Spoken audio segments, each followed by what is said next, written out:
The wind howled like a wounded animal outside Tanya Washington's small house on Maple Street. She sat at her kitchen table, nursing a cold cup of coffee, watching the November storm rage through her window. The temperature had dropped to 15 degrees, and the weather reports warned that it would get worse before morning. Tanya was worried about her heating bill, but more than that, she was grateful her 2 children were warm and safe upstairs in their beds. Tanya had been alone for 3 years now, ever since her husband walked out on her and the kids. Life had been a constant struggle, working 2 jobs, managing bills, trying to give her children a normal childhood despite everything. She was a remarkable woman, though she never saw herself that way.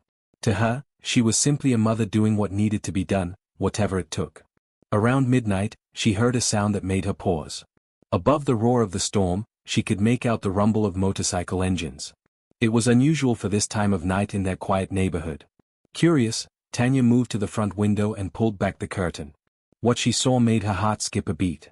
A group of motorcycles pulled up along the street in front of her house, their riders hunched against the bitter cold.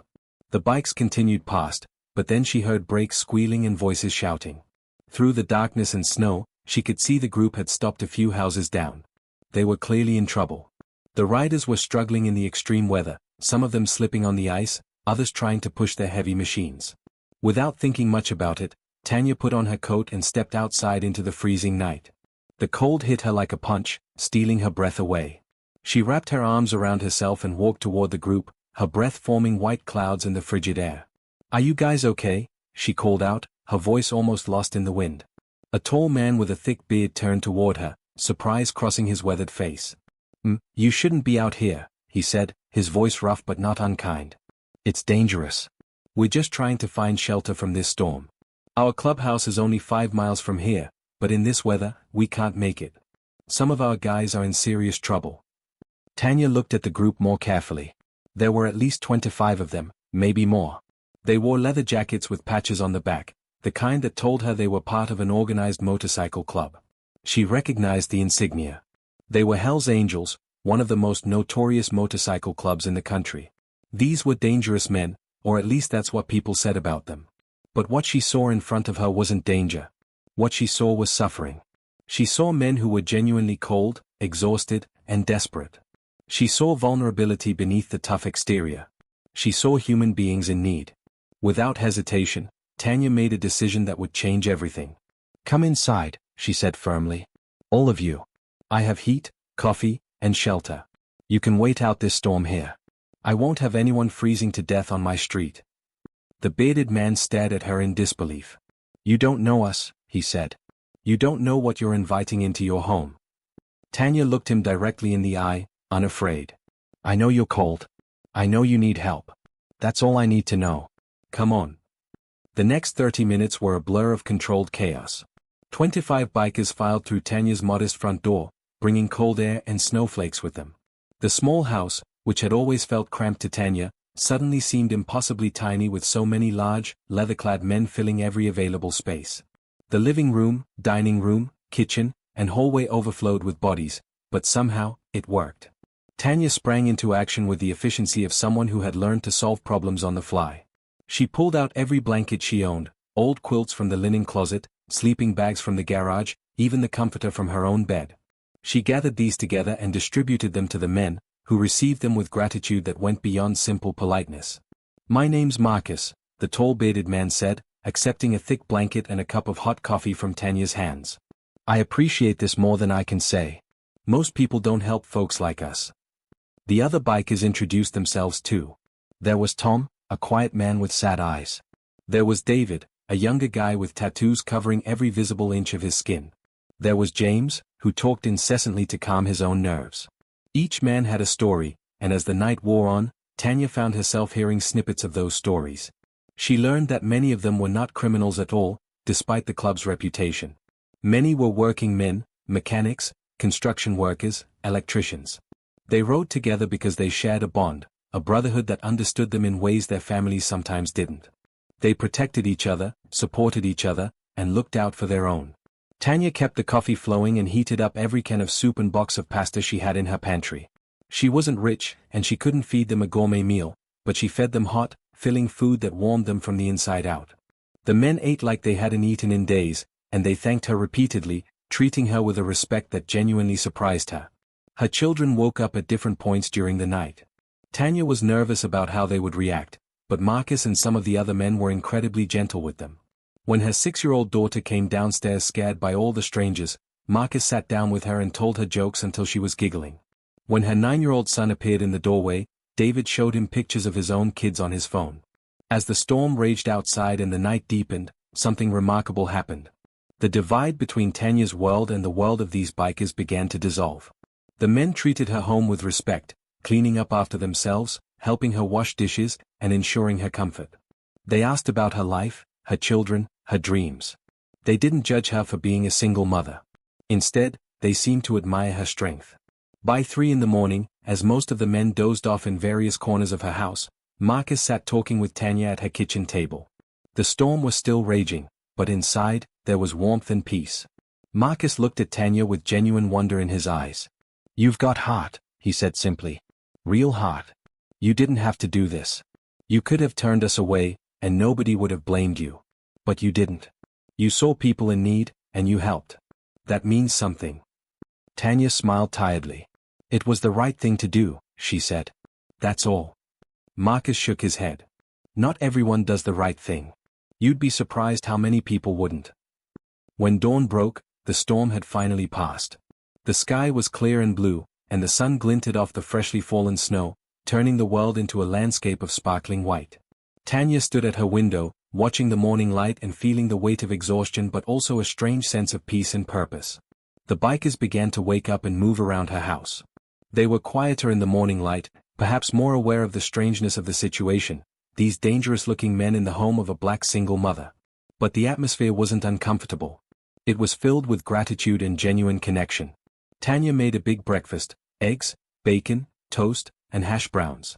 She'd spent extra from her grocery budget to provide them with a real meal before they left.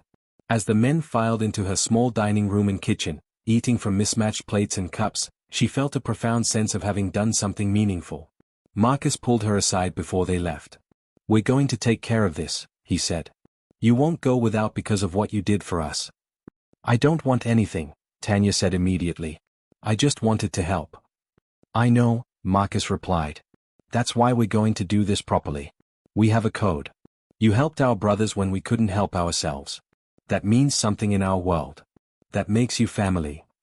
Over the next few hours, the bikers organized themselves and prepared to leave. They checked the roads, which were now passable, and got their motorcycles ready.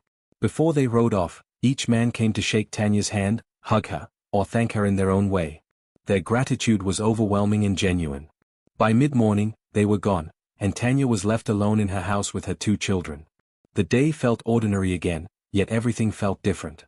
She'd crossed a line she didn't even know existed. She'd seen beyond stereotypes and prejudices and had found humanity in a group of people society had largely written off. She didn't know that what she'd done would echo through the motorcycle club community. She didn't realize that Marcus was already on his phone, telling other members what had happened, how a black woman with 2 children had opened her home to 25 cold bikers and had expected nothing in return. She didn't know that this story was traveling through the grapevine, changing minds and challenging assumptions. What Tanya did know was that she'd done the right thing, and that was enough for her. It was early morning when Tanya first heard the sound.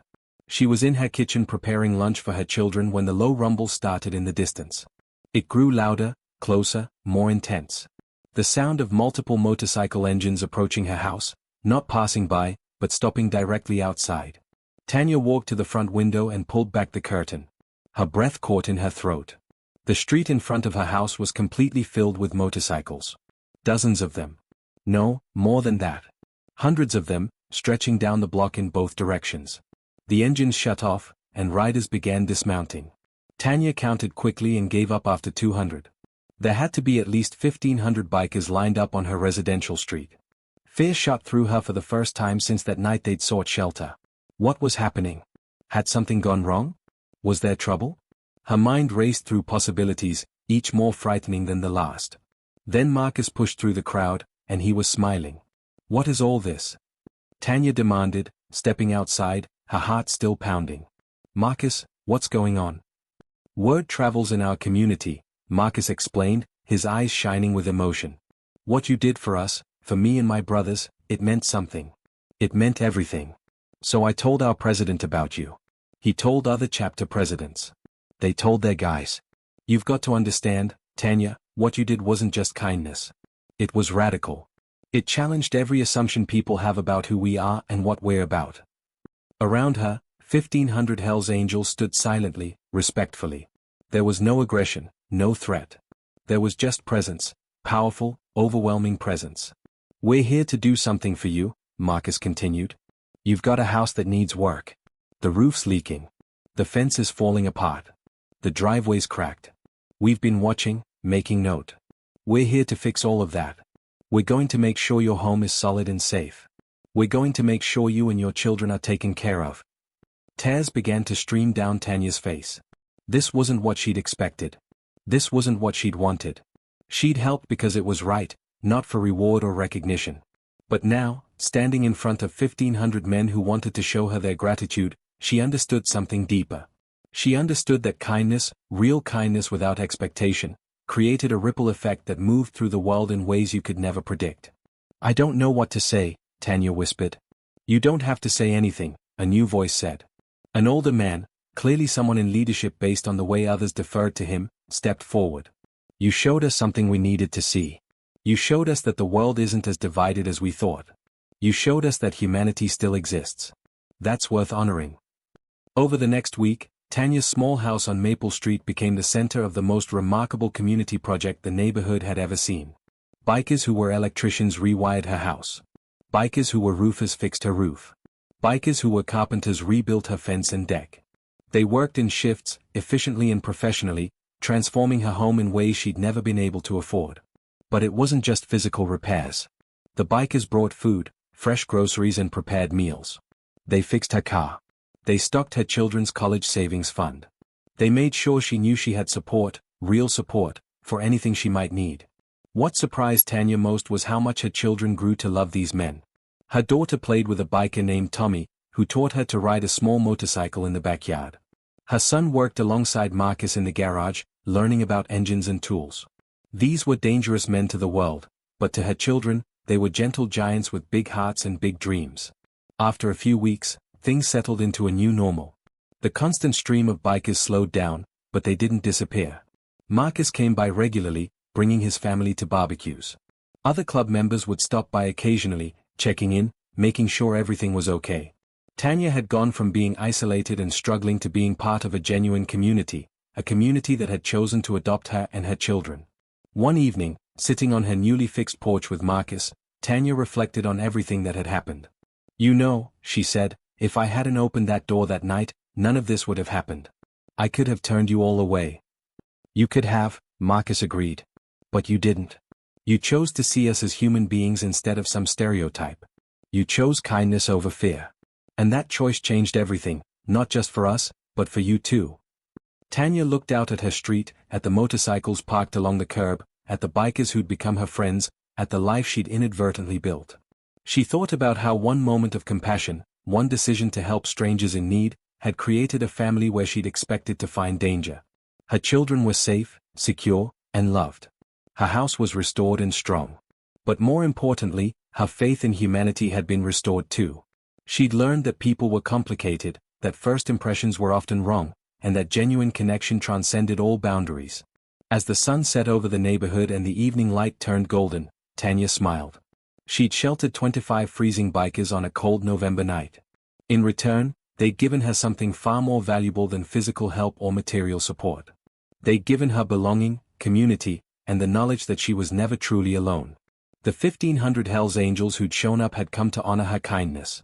But what they'd really done was demonstrate that when you open your heart to others, when you choose compassion over judgment, the world responds with generosity you can't imagine.